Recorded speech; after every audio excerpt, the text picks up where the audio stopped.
श्री स्वामी समर्थ. स्वागत आहे तुमचं माझ्या युट्यूब चॅनलवरती. आजचा दिवस तुम्हाला खूप छान, सुखाचा, समाधानाचा जाऊ देत, हीच मी स्वामींच्या चरणी प्रार्थना करते आणि आजच्या या नवीन व्हिडिओला सुरुवात करते. झाडू किंवा केरसुनी हा शब्द कानावर पडला की शिंदाडच्या पानापासून बनवलेल्या झाडूची आठवण झाल्याशिवाय राहत नाही. जुन्या काळामध्ये शेणामातीची घरे असताना याच केरसुनीने घरातील साफसफाई केली जात असे. काळ बदलला, शेण, माती, फरशी आली, टाइल्स आणि मार्बल्स आले, सोबत नवीन पद्धतीचे झाडूही आले. परंतु आजही लक्ष्मीपूजन म्हटले, लक्ष्मीपूजनाला देवासमोर पूजेचा मान या केरसुनीलाच आहे. दरवर्षीच लक्ष्मीपूजनाच्या दिवशी नवीन झाडू खरेदी करावा. पण आता लक्ष्मीपूजनाचा झाडू हा लक्ष्मीपूजनाच्या दिवशी म्हणजेच त्या दिवशी अमावास्या असते, त्या दिवशी खरेदी केला जात नाही. मग तो झाडू किंवा केरसुनी कधी खरेदी करावी? झाडू खरेदी करून आणल्यानंतर तो कुठे ठेवावा? कोणत्या दिशेला ठेवावा? झाडूचे नियम काय आहेत? झाडूला आपल्याला ही एक वस्तू देखील बांधायची आहे, ती कधी बांधायची आहे? आणि जुना झाडू किंवा केरसुनी तुमच्या घरामध्ये असेल तर ती फेकण्याची योग्य वेळ किंवा योग्य दिवस कोणता? तर ही संपूर्ण माहिती आज या व्हिडिओमध्ये मी तुमच्यासोबत शेअर करणार आहे. त्यामुळे व्हिडिओ स्किप न करता शेवटपर्यंत बघा. चॅनलवरती पहिल्यांदा आला असाल तर नक्कीच सबस्क्राईब करा आणि असेच नवनवीन माहितीपूर्ण व्हिडिओ बघण्यासाठी बेल आयकॉनलाही क्लिक करा. त्यामुळे जेव्हाही मी नवीन व्हिडिओ अपलोड करेल तेव्हा त्याचं नोटिफिकेशन सर्वात आधी तुम्हाला मिळेल आणि तुम्ही एक पण व्हिडिओ मिस करणार नाही. लक्ष्मीपूजनाच्या दिवशी अलक्ष्मीचे निस्सारण केले जाते. समुद्र मंथनामध्ये हलाहल विषानंतर ज्येष्ठा अलक्ष्मीचा जन्म झाला. अलक्ष्मी ही अशुभाची, दुर्भाग्याची, अपयशाची देवता मानतात. पद्मपुराणामध्ये अलक्ष्मीची कथा आहे, तर श्रीसुक्तातही अलक्ष्मी नाशयाम्यहम म्हणजेच अलक्ष्मीचा नाश व्हावा असे वर्णन केले आहे. अलक्ष्मीचे वाहन हे गाढव तर हातामध्ये झाडू हे आयुध होते. ती अलक्ष्मी घरात येऊ नये म्हणून लक्ष्मी पूजनाच्या दिवशी झाडूची पूजा करण्याची प्रथा पडली आहे. याच झाडूच्या सहाय्याने अलक्ष्मीला घरातून पळून लावले जाते, अशी त्यामागची भावना आहे. दिवाळीच्या लक्ष्मी पूजनाच्या दिवशी याच झाडूचं पूजन केलं जातं.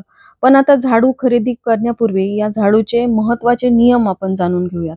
तर पहा, झाडू घरामध्ये असेल, मग तो असा लांब दांड्याचा असेल किंवा फडा किंवा केरसुनी किंवा हा जो झाडू तुम्हाला स्क्रीनवरती दिसतोय तो असेल, तर तो कसा ठेवावा? तर पहा, बरेच जण असं म्हणतात की तो उभा ठेवू नये, कारण लक्ष्मी ही नेहमी बसलेली असते, म्हणून तो आडवा ठेवावा. पण ही खात्री करून घेण्यासाठी तुम्ही तसा अनुभव घ्या. सुरुवातीला जर तुम्ही झाडू उभा ठेवत असाल, तर तो काही दिवस तुम्ही आडवा करून ठेवण्यास सुरुवात करा आणि तुमच्या घरामध्ये तुम्हाला काही फरक जाणवतोय का, हे अनुभव घ्या.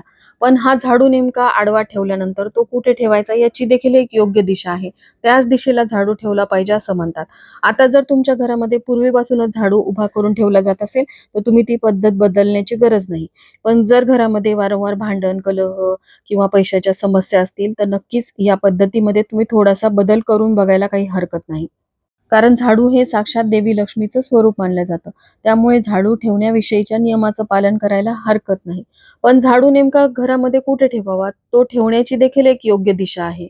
घरामध्ये नेहमी झाडू व्यवस्थित ठेवावा. झाडू नेहमी अशा प्रकारे ठेवावा की तो कोणाच्याही नजरेस येणार नाही. झाडूमधून नकारात्मक ऊर्जा वाहते, ज्यामुळे धनहानी होऊ शकते. झाडू कधीही घराबाहेर ठेवू नये. झाडू नेहमी स्वच्छ ठिकाणी ठेवावा. वास्तूचे हे नियम पाळल्यास तरच आपल्याला त्याचे लाभ होत असतात. म्हणूनच झाडू ठेवण्यासाठीची योग्य दिशा जी आहे ती उत्तर पूर्व दिशा मानली जाते. तुमच्या घराची जी उत्तर पूर्व दिशा आहे तिथे तुम्हाला झाडू ठेवायचा आहे आणि सांगितल्याप्रमाणे तो कोणालाही दिसणार नाही, अशा प्रकारे तो झाडू तुम्हाला ठेवायचा आहे. कारण बऱ्याच जणींना अशी सवय असते की झाडू मारून झाला की तो झाडू दणकन आपटून असा कुठेतरी तो फेकून देतात. पण ही चूक आपल्याला करायची नाही. तर झाडू मारून झाल्यानंतर व्यवस्थित तो झाडू हळुवारपणे आपल्याला खाली ठेवायचा असतो, कारण सांगितल्याप्रमाणे त्यामध्ये देवी लक्ष्मीचा वास असतो. ज्यावेळेस चुकून आपल्या झाडूला पाय लागतो त्यावेळेस आपण झाडूच्या पाया पडतोच. अगदी त्याच प्रकारे झाडूची आपटा-आपट करू नये. मुलांना मारण्यासाठी देखील बऱ्याच जणींना झाडू वापरण्याची सवय असते. ही देखील अत्यंत चुकीची गोष्ट आहे. यामुळे देखील देवी लक्ष्मीचा अपमान होतो. म्हणूनच झाडू कोणाच्या पायाला लागू नये व झाडूचा अपमान होऊ नये अशाच पद्धतीने झाडू हा वापरावा. दिवाळीच्या दिवशी तर आपण नवीन झाडू खरेदी करतोच, पण त्याआधी घरात असलेले तुटलेले झाडू आपल्याला लगेचच बाहेर काढायचे आहेत. जुन्या झाडूने घरामध्ये नकारात्मकता येते, त्याचबरोबर घरातील अडचणी वाढतात. जुना झाडू फेकायचा असेल तर त्यासाठी देखील काही नियम आहेत. पण मागच्या वर्षीची जी केरसुनी तुम्ही लक्ष्मीपूजनासाठी वापरलेली आहे, ती कधीही फेकायची नसते. ती लक्ष्मीपूजनाच्याच दिवशी फेकायची असते. ती कशा पद्धतीने फेकायची हे मी पुढे शेअर करते. पण त्यापूर्वी तुमच्या घरामध्ये तुटलेले असे झाडू असतील, तर ते तुम्हाला कधीही गुरुवारी किंवा शुक्रवारी फेकायचे नसतात, कारण हे दोन्हीही दिवस लक्ष्मीला अतिशय प्रिय आहेत. गुरुवारचा दिवस हा भगवान श्री हरी विष्णूंना समर्पित आहे आणि शुक्रवारचा दिवस हा देवी लक्ष्मीचा आहे. ज्यावेळेस तुम्ही या दिवशी घरामध्ये असलेले झाडू बाहेर फेकता, त्यावेळेस तुम्ही लक्ष्मीलाही घराबाहेर फेकत असता. त्यामुळे ही चूक तुम्हाला करायची नाही. तर जुने झाडू जे आहेत ते तुम्हाला कधी पण शनिवारी किंवा अमावास्येच्या दिवशीच घराबाहेर फेकायचे असतात. कारण ज्यावेळेस तुम्ही घरातून जुना तुटलेला झाडू बाहेर काढता, तर तुमच्या घरातील नकारात्मक शक्ती ही झाडूसोबत घरातून बाहेर पडते आणि घरामध्ये सकारात्मकता येते. दिवाळीसाठीचा झाडू आपल्याला कधी खरेदी करायचा आहे हे तर आपण जाणून घेणार आहोत. पण वर्षभरामध्ये लागणारे झाडू जे आहेत, ते कधी खरेदी करावेत? जर घरामध्ये तुम्हाला वर्षभरामध्ये कधीही नवीन झाडू घ्यायचा असेल, तर तो नेहमी कृष्ण पक्षातच घ्यावा. याउलट शुक्ल पक्षामध्ये झाडू खरेदी करणे अशुभाचे सूचक मानले जाते. म्हणूनच कृष्ण पक्षातील मंगळवारी आणि शनिवारी नवीन झाडू घरामध्ये खरेदी करून आणावा. आता दिवाळीच्या लक्ष्मी पूजनासाठीचा लागणारा झाडू आपल्याला खरेदी करायचा आहे. तो लक्ष्मी पूजनाच्या दिवशी खरेदी करायचा का? तर नाही. तर तो झाडू किंवा केरसुनी लक्ष्मी पूजनाच्या आधीच खरेदी करून आणायचा असतो आणि खरेदी करत असताना काही नियमांचं पालन देखील करावं लागतं. लक्ष्मी पूजनाचा झाडू किंवा केरसुनी तुम्हाला धनत्रयोदशीच्याच दिवशी खरेदी करायचा असतो. आता तुम्ही म्हणाल, की आम्ही तर झाडू खरेदी केलेला आहे, आता कसं करायचं? तर बघा हरकत नाही, तुम्हाला ही माहिती उशिरा कळाली. पुढच्या वर्षीपासून तुम्ही धनत्रयोदशीच्या दिवशी लक्ष्मीपूजेचा झाडू खरेदी करू शकता. आणि आता जर तुमची इच्छा झालीच असेल, की तुम्हाला धनत्रयोदशीच्याच दिवशी नवीन लक्ष्मीपूजनासाठीचा झाडू खरेदी करायचा आहे, तर हरकत नाही. झाडू आपल्याला तसेही घरामध्ये लागतातच. अजून एक झाडू घरामध्ये आणला तर हरकत नाही. धनत्रयोदशीच्या दिवशी तुम्हाला लक्ष्मीपूजेसाठीचा झाडू जो आहे, केरसुनी स्क्रीनवरती दिसते तशीच लांब दांड्याचा नाही. स्क्रीनवरती जो मी तुम्हाला झाडू दाखवते तशा तुम्हाला केरसुनी मिळतात. छोट्या आकारामध्ये सुद्धा मिळतात, कारण असा झाडू आपण घरामध्ये सहसा वापरत नाही. पण ही केरसुनी किंवा झाडू खरेदी करत असताना काही नियमांचं पालन करायचं. बाजारात गेल्यानंतर जेही केरसुनी विक्रेते किंवा झाडू विक्रेते आहेत, त्यांच्याकडे आपल्याला या केरसुनीचा भाव करायचा नाही. त्यांनी सांगितलेल्या किमतीतच आपल्याला हा झाडू किंवा केरसुनी खरेदी करायची आहे, कारण लक्ष्मीचा कधीही भाव केला जात नाही. ही अतिशय महत्त्वाची गोष्ट आहे. अजिबात विसरू नका. नाहीतर आपल्याला सवय असते, की आपण कुठेही गेलो की भाव करतो. पण आपण लक्ष्मीचा भाव करण्याइतपत मोठे नाही, हे लक्षात ठेवा. त्यानंतर बघा हा झाडू खरेदी केल्यानंतर तो योग्य पद्धतीने आपल्याला पिशवीमध्ये टाकायचा आहे. असाच कुठेतरी हातात घेऊन आपण पूर्ण बाजारामध्ये फिरतोय आणि तो झाडू याला त्याला लागतोय असं आपल्याला करायचं नाही. आपण लक्ष्मीला घरी घेऊन येणार आहोत, त्यामुळे लक्ष्मीचा अवमान होणार नाही अशा पद्धतीने झाडू आपल्याला एखाद्या पिशवीमध्ये टाकायचा आहे. त्यानंतर आपण बसनी जात असाल किंवा ऑटोनी जात असाल, त्यावेळेस देखील आपल्याला पिशवी पायाशी ठेवण्याची सवय असते. तर ही चूक देखील आपल्याला करायची नाही. आपल्याला झाडू आपल्या मांडीवरती ठेवायचा आहे. तुमच्या स्वतःच्या गाडीमध्ये तुम्ही घेऊन येणार असाल, तरी देखील तुम्हाला तो झाडू तुमच्या मांडीवरती ठेवायचा. लक्ष्मीला तुम्ही घरी घेऊन येत आहात, तर ही काळजी तुम्हाला घ्यायची आहे. मग आता धनत्रयोदशीच्या दिवशी आपण हा झाडू घरामध्ये खरेदी करून आणलेला आहे. मग धनत्रयोदशीच्या दिवशी हा पूजेत ठेवायचा आहे का? तर नाही. तो लक्ष्मीपूजनाच्या दिवशी आपल्याला पूजेत ठेवायचा आहे. त्यामुळे तो खरेदी करून आणल्यानंतर व्यवस्थित तुम्हाला एखाद्या चौरंगावरती किंवा पाटावरती ठेवायचा आहे. लक्ष्मीपूजनासाठीचा हा झाडू किंवा केरसुनी जी असते ती आपल्याला कशाप्रकारे वापरायची? तर ती कधीही घरामध्ये झाडू मारण्यासाठी वापरायची नाही. कारण यामुळे देखील त्या केरसुनीचा किंवा झाडूचा अपमान होतो.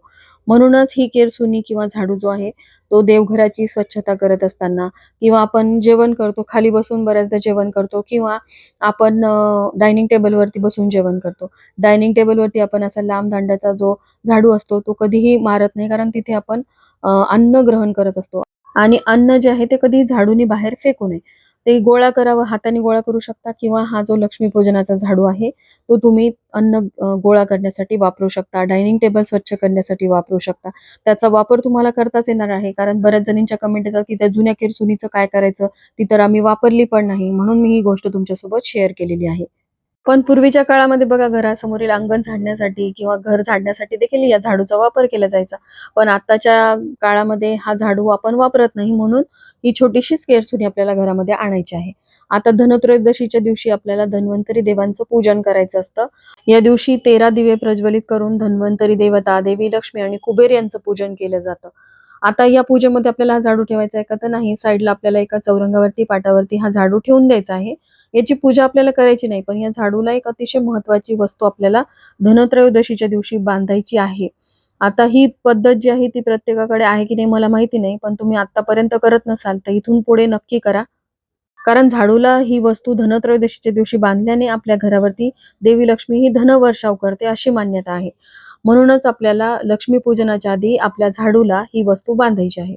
आता कोणती वस्तू बांधायची? जर तुमच्या घरामध्ये कलावा बांधण्याची पद्धत असेल, कलावा कोणता? तर लाल पिवळ्या रंगाचा जो धागा असतो, तो धागा थोडासा तोडायचा आणि तो धागा जो आहे तो या झाडूला आपल्याला गोलाकार असं 1-2 गाठी बांधायच्या आणि तो ठेवून द्यायचा आहे झाडू.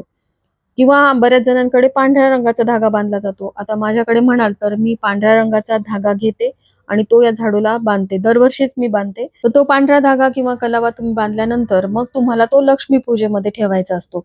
आता जर तुम्ही झाडूला कलावा बांधलेला असेल, तर तो लक्ष्मीपूजन झाल्यानंतर दुसऱ्या दिवशी तुम्हाला तो कलावा काढायचा आणि तुमच्या घराच्या मुख्य प्रवेशद्वाराला हा कलाव्याचा धागा जो आहे, तो बांधायचा असतो. मागच्या वर्षी जर तुम्ही कलाव्याचा धागा बांधलेला असेल मुख्य प्रवेशद्वाराला, तर तो तोडून घ्यायचा आणि हा नवीन धागा झाडूला बांधलेला काढून घ्यायचा आणि तो तुमच्या घराच्या मुख्य प्रवेशद्वाराला लावायचा.